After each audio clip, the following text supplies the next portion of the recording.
Okay, this is going to be the internal organs of the rabbit. So start up here. This is going to be the pericardial sac. Now, if I were asking you on the practical to identify the pericardial sac versus an atrium or a ventricle, atrium and ventricle, I would stick the needle straight down through. So this would be implying that I'm asking for the right atrium or the right ventricle down here. Now, if I stick the needle through this way, it's going to be implying that I'm asking you for the actual pericardial sac, so the internal organ versus the part of the circulatory system. Then, next to the pericardial sac, we've got the lungs. This big, large brown portion here is the liver. This piece right here that's going to go all the way around is going to be your diaphragm.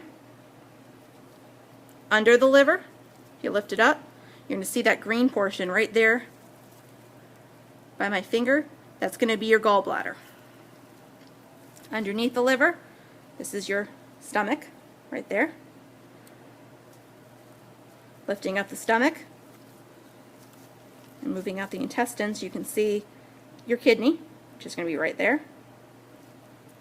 And going into the intestines of it, this yellow portion that's right here is going to be your pancreas. So the yellow part that connects to the stomach and the intestines is your pancreas.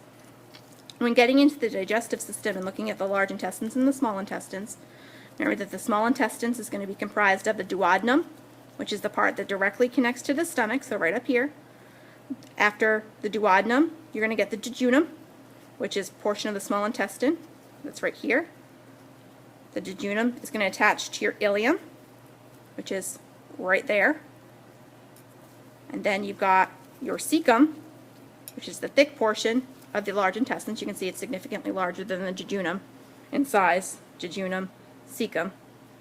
And then you've got the colon. Now, you notice the colon has the hard ridges on it, right there, whereas the ileum is going to be smooth. So colon versus the ileum, which is right over here. You can see that that's significantly smoother. There's no ridges, so that's how you can tell them apart.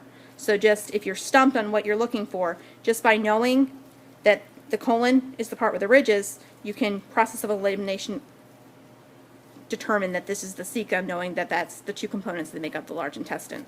Where this would be the jejunum, the smooth one is the ileum, and the duodenum would be the portion that's directly connecting to the stomach. And down here, we're going to have the urinary bladder, which is the flap that's going to be right here. Again, your kidney is going to be located right there. The adrenal gland, let's see if we can find it in here.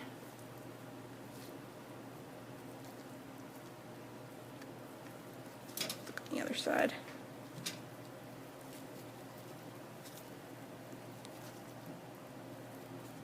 Okay, the yellow nodule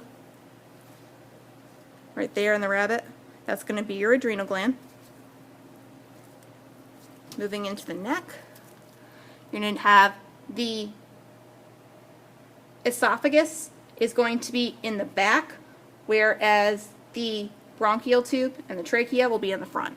So the two tubes there, esophagus is in the back, and then the trachea is going to be in the front. The flap of skin, this piece over here that's over top of the heart, right there, that's going to be your thymus gland. And I believe that covers everything. So